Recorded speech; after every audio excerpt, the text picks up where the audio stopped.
नमस्कार, आदाब, सलाम, सत श्री अकाल। केम छो, कसे काय, केरो हाल है, केना छी यहाँ सब, कैसन वानी, हाउ आर यू, कैसे हैं आप लोग। उम्मीद करता हूँ कि आप लोग बहुत अच्छे होंगे, स्वस्थ होंगे, दुरुस्त होंगे और आपका समय बड़े मज़े में बीत रहा होगा। मित्रों, आज के इस वीडियो में मैं बात करने जा रहा हूँ कर्क राशि के बारे में कि कर्क राशि वाले आपके इन्हीं 10 विशेष लक्षणों के कारण लोग आपका फ़ायदा उठा लेते हैं। आज के इस वीडियो में हम इसी विषय पर चर्चा करेंगे कि आखिर वो कौन सा 10 ऐसा पॉइंट है, वो कौन सी ऐसी 10 बातें हैं जिसके कारण हर बार कर्क राशि वालों को छल लिया जाता है, हर बार उनसे फ़ायदा ले लिया जाता है। और जब कर्क राशि वालों का किसी से फ़ायदा लेने की बात आती है तो लोग पीछे हट जाते हैं। आखिर वो कौन सी बातें हैं? ये होता प्रत्येक राशि के साथ है, लेकिन सब के साथ कारण अलग अलग है। जैसे कि मैं आपको बताता हूं, सबसे पहला कारण है कर्क राशि वालों का कि ये लोग कार्य में बड़े पटु होते हैं। पटु का मतलब कि किसी भी कार्य को करने में ये लाज शर्म नहीं करते। ये तुरंत अगर वो काम उनको आता है तो उसमें वो भिड़ जाते हैं, करने लगते हैं। यानी कि जिस काम को भी करना चाहते हैं उस काम को बड़े ही मज़े के साथ करते हैं और आनंद के साथ करते हैं। ये नहीं सोचते हैं कि ये काम उसका है या ये काम मेरा है। ऐसा कर्क राशि वालों का मानना है। लेकिन क्या प्रत्येक लोगों का ऐसा सोचना है? नहीं है सोचना, जिसके कारण से आप छल लिए जाते हैं। क्योंकि जब आप कहीं पहुंचते हैं और कोई अलग काम कर रहा है और आपको लगा कि ये काम ऐसे नहीं होना चाहिए, मैं तो इसको इस प्रकार से कर सकता हूं, और बिना उसके पूछे, बिना उसके बताए उसके काम में भिड़ जाते हैं और उसका काम कर देते हैं। इस प्रकार से लोग आपका पहला कारण है जो फ़ायदा उठा लेते हैं। दूसरा जो है सो आप कर्क राशि वाले अपने जीवन में ऐसा समय आता है, आपके कुछ समय कम से कम ऐसा ज़रूर आता है जिस समय में आप बहुत धनी हो जाते हैं, बहुत पैसा आपके पास आ जाता है। और पैसे की गर्मी कही जाती है कि सबको बर्दाश्त नहीं होती। बाकी सब कुछ बर्दाश्त कर लोगे, लेकिन पैसे का जो गर्मी है, जो रुआब है, वो आपको बर्दाश्त नहीं होता। जिसके कारण से जब आप धनी होते हैं तो हमारे जैसे लोग आपके पास आते हैं। हमारे जैसे यानी कि कोई भी व्यक्ति एग्जाम्पल के लिए आपके पास आते हैं और कहेंगे कि भगवान ने आपको बहुत दे रखा है, मेरे ऊपर ये परेशानी आ गई है, ये संकट आ गई है। उस पर में संकट नहीं आया है, अगर आया है तब मदद करने में कोई दिक्कत नहीं है, लेकिन उसमें संकट आया नहीं है और वो आपसे मदद लेना चाह रहा है। आप क्या करेंगे? अच्छा ठीक है, लो भाई 5,000 रुपये तुम ले लो, 10,000 ले लो, 20,000, 50,000, 1 लाख, 2 लाख, जो जैसा मांगने वाला है उसको आपने वैसा दे दिया। अब क्या होगा कि वो व्यक्ति पैसा लिया, चलते बना, और उसको आपको पैसे लौटाने की कोई जल्दी नहीं है। उसका काम हो गया, बस उसके लिए इतना ही काफ़ी है।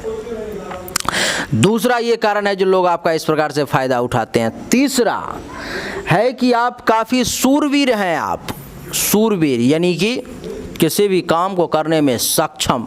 जिस काम को करने के लिए मैं देखूंगा कि वहाँ पर मैं शेर आ गया, मैं भागना शुरू कर दूंगा और आप चाहेंगे कि शेर को भगा दें।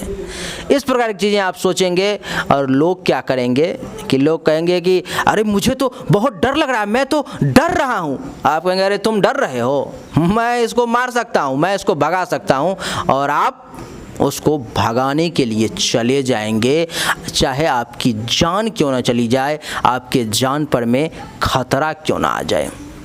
लोग इस प्रकार से आपका फ़ायदा उठाते हैं। आप कहना कि मैं सच कह रहा हूँ या झूठ कह रहा हूँ, कमेंट पे मुझे ज़रूर बताना है आप, लेकिन वीडियो पूरा सुन लो।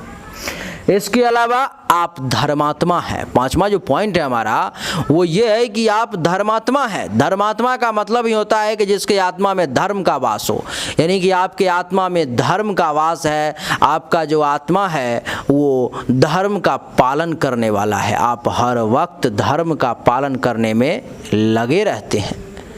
लोग इसका कैसे फ़ायदा उठाते हैं? मान लो जैसे कि आपको धर्म का पालन करना है, आपके कोई गुरु हैं, ठीक है, अब आप तो धर्मात्मा हो, आप तो उनका सम्मान करोगे, आप तो उनके लिए कुछ भी करने को तैयार हो जाओगे। तो कोई व्यक्ति क्या करेगा कि आपके गुरु के पास चुपचाप चला जाएगा, बोलेगा गुरुजी आप अगर थोड़ा सा राजा जी को बोल देते तो राजा जी जो है सो मेरा ये काम कर देते। उस काम को करने में वो व्यक्ति भी सक्षम है, अपना सोर्स पैर भी लगा करके वो कर सकता है, लेकिन क्योंकि आप धर्मात्मा हैं इसलिए आपसे वो काम करवाने का वो व्यक्ति प्रयास करेगा। मित्रों, धर्मात्मा का लोग बहुत ज़्यादा फायदा उठाते हैं। धर्मात्मा के बाद जो है पांचवा वो है कि आप गुरु भक्त हैं, जो अभी हमने कहा आपको एग्जाम्पल जो दिया वो उसी का एग्जाम्पल था। आपके गुरु आपको जो भी कह देंगे उसको करने से आप पीछे नहीं हटते हैं। गुरु के प्रत्येक आज्ञा का पालन करना आप अपना धर्म समझते हैं और इस कारण से कई बार अलग अलग लोगों के द्वारा आपको छल लिया जाता है, आपसे लोग फायदा उठा लेते हैं। छठा जो पॉइंट है हमारा कि आप महाबुद्धिमान हैं, बुद्धिमान नहीं महाबुद्धिमान। अब आप सोच रहे होंगे कि मैं तो महाबुद्धिमान हूँ फिर भी लोग मेरा फायदा कैसे उठा सकते हैं, किसी बुद्धिमान व्यक्ति का कोई कैसे फायदा उठा सकता है? अवश्य उठा सकता है। कैसे, मैं आपको बताता हूँ। जैसे कि आप बहुत चालाक हैं, आप बहुत होशियार हैं, लेकिन आप में जो एक ये माइनस जो पॉइंट है आपका, कि माइनस पॉइंट वो है किसके लिए? दूसरों के लिए प्लस पॉइंट है, लेकिन आपके लिए वो माइनस पॉइंट है। जो आप क्या करेंगे कि आप व्यवहारिक हैं, आप दयावान हैं, आप दयालु भी हैं, ये सब आपका स्वभाव है, ये सब आपका गुण है। तो लोग इस कारण से, क्योंकि आप दयालु हैं, क्योंकि आपका स्वभाव जो है सो व्यवहारिक है, इसलिए आप बुद्धिमान भी हैं, महाबुद्धिमान भी हैं, लेकिन लोग आपके पास आएंगे और बड़ा ही कमज़ोर हाथ जोड़ करके कि बड़ा समस्या में हूँ, बड़ी परेशानी है, क्या करें ना करें। थोड़ा सा अगर आप अपना दिमाग लगा देते तो ये मेरा काम हो जाता। आपकी बुद्धिमानी दूसरे साइड चली गई, जो ये व्यक्ति मुझे मदद नहीं करता है वक्त आने पर में। आपका दया का भावना, आपका मानवता, आपका व्यवहारिकता ऊपर उठ के आ गया और आपने उसे मदद किया, जबकि वो आपको कभी मदद नहीं करेगा, अथवा आपने कई बार ट्राई भी किया होगा फिर भी आपको उसने मदद नहीं की होगी। महाबुद्धिमान होने का भी लोग फायदा उठा लेते हैं आपसे। इसके अलावा मैं आपको बता दूं कि आप कार्यों को, बहुत सारे कार्यों को जानने वाले हैं, जिस काम को जानने में लोगों को कई साल लग जाते हैं, उस काम को आप यूं चुटकी में जान लेते हैं। थोड़ा सा आपने देखा कि ये कैसे कैसे कैसे कैसे कर रहा है, आपके दिमाग में वो सेट हो गया, आप वो समझ गए उस काम को कैसे करना है। क्योंकि आप बहुत काम को करना जानते हैं इसलिए लोग आपका इस बात से भी फायदा उठाते हैं। अगला जो पॉइंट है कि आपके मित्र जो हैं सो बहुत सुंदर हैं। अब वो आपके मित्र हैं अथवा मित्र में आपके फ्रेंड सर्कल में लड़का और लड़की दोनों हो सकता है। अब क्योंकि आपके मित्र बहुत ज़्यादा सुंदर और स्मार्ट हैं तो लोग इसका कैसे फ़ायदा उठाएंगे, इस बात को शायद मैं बताने की आवश्यकता नहीं समझता हूँ, क्योंकि आप इतने समझदार हैं, इन बातों को आप समझ सकते हैं। इसके अलावा आप वफादार भी हैं। वफादार का मतलब है कि आपने हमारे साथ रह करके कुछ भी किया अथवा मैंने कुछ भी किया, आपके साथ रह करके किसी तीसरे व्यक्ति का फ़ायदा उठाया अथवा किसी तीसरे व्यक्ति से अथवा किसी तीसरे मुद्दे पर में हमने कोई काम किया। आप वफादार इतना हैं कि आप हमारे लिए अथवा जिस व्यक्ति के साथ आप रहते हैं उसके लिए अपना जवान नहीं खोलेंगे। आप वफा करना आप जानते हैं, किसी को पता नहीं चलेगा कि आप भी वहाँ थे अथवा राजा मिश्रा ने कुछ ऐसा काम किया है जो ये बंदा भी जानता है, और ये बंदा अगर जानता है तो ये मुझे बता देगा, वो कितना भी प्रयास कर ले आप नहीं बताएंगे। ये आपका वफा नहीं तो और क्या है। वफादारी करना आप अच्छे तरीके से जानते हैं, अपने मालिक का, अपने साथ रहने वाले मित्रों का, अपने परिवार वालों का, अपने दोस्तों का, सबके साथ आप वफादारी करते हैं और इस वफादारी का भी लोग आपसे गलत वे में फ़ायदा उठाते हैं।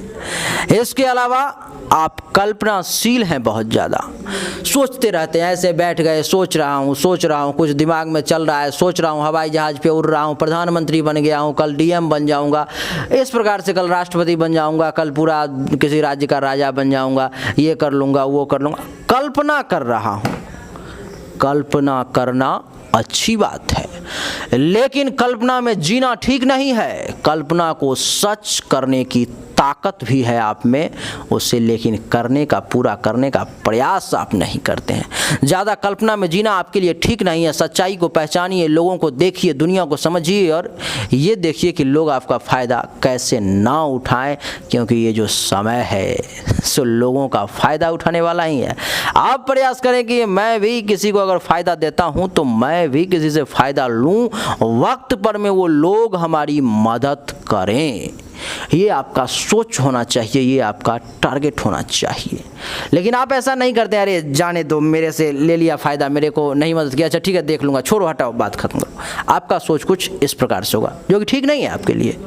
आपने फ़ायदा दे दिया तो आज का समय ये है कि अगर सुभाष चंद्र बोस कहते थे कि तुम मुझे खून दो मैं तुझे आज़ादी दूंगा, यानी कि तुम कुछ दे रहे हो तो मैं भी तुमको कुछ दे रहा हूँ, मैं सिर्फ ले नहीं रहा हूँ।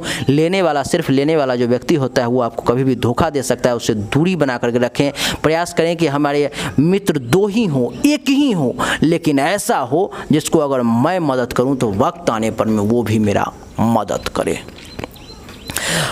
10 पॉइंट कौन कौन से हुए अब आप समझ चुके होंगे। उम्मीद करता हूं कि आप इसका फ़ायदा लोगों को नहीं उठाने देंगे अपने इस 10 गुणों का।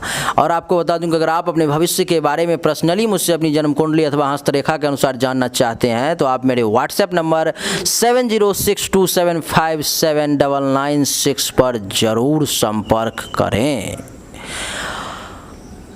और ये वीडियो आपको कितना पसंद आया, हमने जो बातें बताई वो कितना % सच था, 70%, 80%, 90% या पूरे के पूरे 100%? क्योंकि अभी तक कर्क राशि वालों की जितनी भी वीडियो हमने बनाई रिसर्च करके लगभग 100 में से 100 सच साबित हुई है। इसलिए उम्मीद करता हूं कि ये भी 100 में से 100 सच साबित हो। कमेंट में आप जरूर लिख करके बताएं। भगवान को प्रणाम करें, शंभू बाबा को प्रणाम करें और हमारे साथ बोलिए। वीडियो खत्म करने से पहले लेकिन मैं आपको बता दूं कि इस वीडियो को लाइक करें, शेयर करें, व्हाट्सएप, फेसबुक, इंस्टाग्राम, ट्विटर प्रत्येक जगहों पर में चैनल को अगर आपने सब्सक्राइब नहीं किया सब्सक्राइब करके इसके बेल आइकन के बटन को दबा दें। आप सभी का एक बार फिर से बहुत बहुत धन्यवाद। Thank you so much. जय हिंद, वंदे मातरम। हमारे साथ बोलिए शंभू नारायण भगवान की जय।